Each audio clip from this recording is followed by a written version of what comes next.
Hey guys, Ryan here, and today, I know it's Thanksgiving. I'm going to try and upload this one a little later in the day, so hopefully it doesn't interfere with anyone's dinner plans, of course, because Thanksgiving dinner, always the most important part. I know a lot of people aren't going to be watching this the day it comes out because of the fact that it is the holiday, so totally understandable, but we do have quite a bit of NASCAR news I wanted to cover from the past week and a half, and as I said, with the NASCAR offseason upon us, there would still be plenty of news to talk about. We have got news about Joe Gibbs Racing. We have got some penalty reports from this 2 weekends ago now at Homestead, Miami, which I don't really understand, but I'm gonna try and talk about them. And then I'm also gonna talk about the street courses thing that's been going around.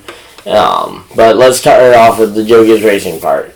So Joe Gibbs Racing, along with a couple other companies, but Joe Gibbs Racing is the only one that has been named by name to be interested as one of the potential bidders to be the Gen 7 or the next gen car, the manufacturer of it.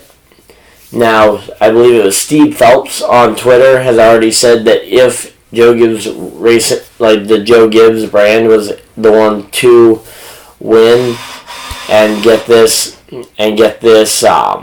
contract to build the car, that the company that would have to, the branch of the company that would be building the cars would have to separate significantly from the Joe Gibbs Racing competition side of things to avoid a conflict of interest, which I like the fact that so early on in the process they have already said that that will be the case, because there have been a lot of people that as soon as they heard Joe Gibbs Racing, they were like, well, Joe Gibbs Racing, they're already the best team in NASCAR this year, they're going to just dominate even more, and that's been a big concern for a lot of people. And to be honest, if this was one of the Francis, I might not believe it. But when it comes to Steve Phelps, I usually trust when he says that he'll do something, that he'll get it done. Kind of like Jim France. I mean, Jim France, so far since he's been in some sort of power role, he's basically, whenever he said that he wants to get something done, he's gotten it done. So yeah, but of course, Joe Gibbs Racing being the potential manufacturer there for the race car, they would have a ton more money to develop on this new car, which they would have more experience with than anyone else. So I still think it would give Joe Gibbs Racing an even bigger advantage than they already do, and this is something that you're going to see. I mean, you're going to see Joe Gibbs Racing, they're going to try and bid for this one. I still think something from either outside of the sport, like Dyer would probably be a better option, just because, or even something like Multimatic from the sports car side of things would be a better choice, just because there is no direct conflict of interest. Even if they do, even if it does separate significantly, it's still going to be money in Joe Gibbs' pocket, which he is undoubtedly going to put back into the race team and try and develop their race cars quicker than everybody else. And of course, when you're supplying all the race cars, not just, you're supplying the 4 Toyotas and then an extra one for Christopher Bell, then you've got now you're going to have the income from 35 charter teams and the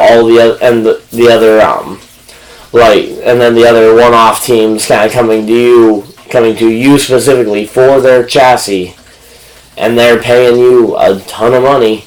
And that's going to ultimately, I'm sure it's still going to trickle back down into the racing. So I would personally say I don't want to see Gibbs get this deal, but if they do, I wouldn't say, it's doom and gloom for the sport. But yeah. But then let's move on to the other kind of major topic that's been circulating I think it's been circulating for almost a week now. I'm a bit behind on this news because I've just been busy. But NASCAR, and actually Adam Stern on Twitter was the one that reported this. But Adam Stern reported that NASCAR is looking to add street circuits. I don't know how many or which ones to the Cup schedule for the 2021 schedule, but some notable ones that I've heard named already as ones that people would like to see: Montreal, Toronto to try and get Canada back involved a little bit more majorly. Detroit to try and basically, because Michigan International Speedway, I think they'd be fine with one race a year. I mean, of course, they want 2 races a year, but I think the racing there isn't great. And I think if you want to move a race to Detroit instead, keep the Michigan audience around. Kind of the same thing with if there is a major town in like Pennsylvania, like Philly or Pittsburgh, that you can put a street course race in to maybe offset one of the Pocono races. That would be an option. Other street courses like St. Petersburg I've heard thrown around. I'd actually quite like to see them race there. But I think the big thing with the street courses is I think NASCAR needs to not get so set on street courses are the way of the future, because while yes, I think the road courses do perform some of the better racing, at least in my opinion, I also understand that NASCAR, it has never been a road course racing series. It's always been ovals. And I'm sure that there would be fans that would be hurt / lose a little bit of interest if they went to, say, an IndyCar style where they go to 3 or 4 ovals a year. But for what it is, though, I think at least kind of dipping your toe in the water and trying it would be a great thing for the sport overall. Just kind of dip your toe in. Don't commit. Don't go full in, because, of course, if you go, you've seen it before where NASCAR has gone all in, like, yep, this is our plan for the future, and then it hasn't, and then that plan hasn't necessarily worked out. But for the closest thing we've seen so far, though, to a street circuit would be the Charlotte Roval, and I think the majority of NASCAR fans, even if they're the ones that are like, yeah, it's got to be all ovals, I think even they have seen bright moments with the Charlotte Roval. So I think the Roval is probably the closest thing we've seen to a street circuit, and I think something like that would be a good thing for at least NASCAR to try. I don't necessarily think it's like the way of the future or all street courses all the time is the way to go, but I think that would definitely be a way for NASCAR to also reach some new markets. Maybe hit the Northwest market a bit better. I know this isn't necessarily a street circuit, but the Portland racetrack that IndyCar uses, why not go there? I mean, I believe that's Portland, Oregon, so that would be the Northwest, which is a market that is very untapped by NASCAR. So, but yeah, that's kind of my thoughts though on the street courses. And then now let's talk about the points penalties and the penalties that have come out from this most recent weekend's race. Well, the most recent race that we've had, the Homestead 400 race that ended the season. The 15, the 77, and the 52 all retired from the race late in the race, giving spots to the 27, which ultimately put the 27 as the highest finishing non-chartered team, which, I mean, I didn't even really know about that's what they were going for with that, but I mean, they were slapped with the penalty again of manipulating the race, which was the same thing Bubba was slapped with a couple of weeks ago in between Texas and Phoenix. So, and they also had the competition managers for both Premium Motorsports and Rick Ware Racing have been indefinitely suspended, as well as they were fined $25,000 each. The teams were also fined a very hefty amount of, I think it was $50,000 each. And to be honest, once again, this is kind of the same thing I said with Bubba, but it's like, why are you guys putting a stance here when these guys are racing for what's probably, like 36th in the point standing? I mean, there are so few drivers and team I mean, this is so far down the ladder. I think 99% of fans didn't even anticipate that this was happening because the three teams I named, the 15 of Joe Nemechek, the 52 I think of Balicki was subbing for what was going to be Austin Terrier's ride, and then the 77 of, I believe it was Reed Sorensen that race. I mean, those three teams are known for starting parking.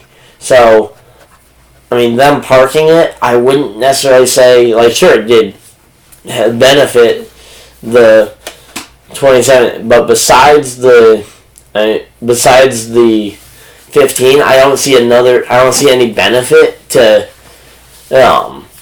Spire Motorsports or Rick Ware Racing helping out in this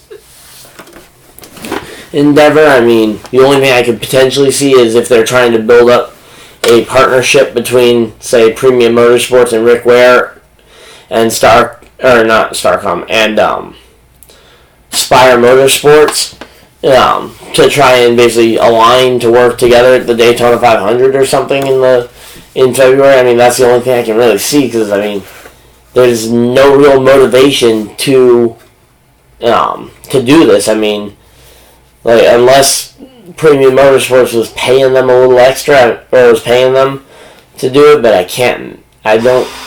that doesn't seem, I mean, while yes, that would be a reasonable way for it to work, I just can't imagine that that's it, because, of course, Rick Ware Racing looking out for their guys, because they've got two cars that are non-charter teams, and the 77, I mean, what does the 77 care about? But, of course, if they can get some extra allies together for the Daytona 500, that could maybe make them go from, say, 33rd on the grid to up into the top 20, top 15 maybe even, depending on who's driving those race cars in the 500.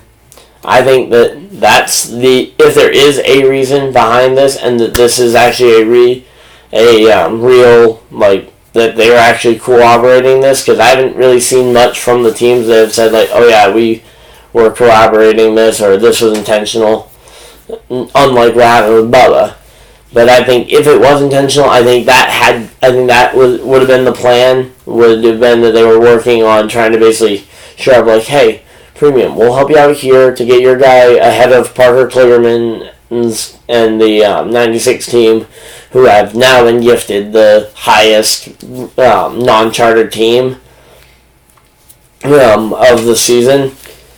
But other than that, I just can't see a reason for why the 52 and the 77 would have been involved in this, especially considering, I mean, they would have known the penalty. I mean, especially considering they just hit Bubba with this, less than 2 weeks ago. So I mean, I don't anticipate this being something going forward, but I just think NASCAR is putting their foot down in the wrong spot, because these smaller teams, they are giving opportunities for guys like Landon Castle, Quinn Houff, who I believe is actually going to be going to the 00 full time, Austin Terrio, Josh Balicki, some other young guys to get their first starts in Cup cars after working their way up the ladder, are getting their starts in these cars. And if you find them for quote-unquote manipulating the race, especially when they didn't bring out a caution or anything, it was a very quiet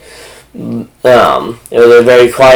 I mean, I could have even seen, if you wanted to, like, say, like, okay guys, that's not how we want you guys to do it, or we don't want to see that happening, because I think 90% of the motorsports community didn't realize what was going on until now. But yeah, so I think they're just putting their foot down in the wrong spot. Kind of the same thing with Bubba. It's like they're penalizing someone and something for something that it's like it's just going to make it less and less likely that these teams are going to want to work together to try and build each other up and try and work their way up the food chain from being down on the bottom to being up, maybe working their way up to an RCR level, or even at some point maybe becoming a powerhouse team.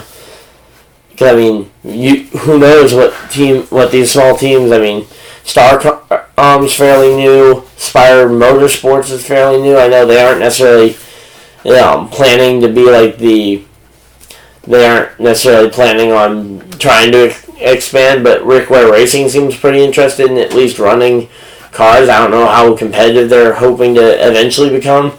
Premium Motorsports, I mean, they've run competitive cars before. And look at Danica Patrick in the 2018 Daytona 500 before the crash. I mean, she was running fairly well, and of course that was an RCR affiliate car, so. But yeah, I just think they're putting their foot down the wrong spot, but that's neither here nor there. Hopefully you guys have enjoyed this video. If you guys did, remember to leave a like on the video. Subscribe if you guys are new for more content. I will be putting out content all throughout the NASCAR off-season, and when we start back up in Daytona in February, I will definitely be having a ton of content coming out as soon as the NASCAR season starts as well. So make sure you guys stay tuned, ring the notification bell so you guys stay updated on all the latest videos that are posted on the channel as well as live streams. But that's all for now. This has been Running with the Pack with Ryan Dyer, and I'll see you guys in the next video. Bye!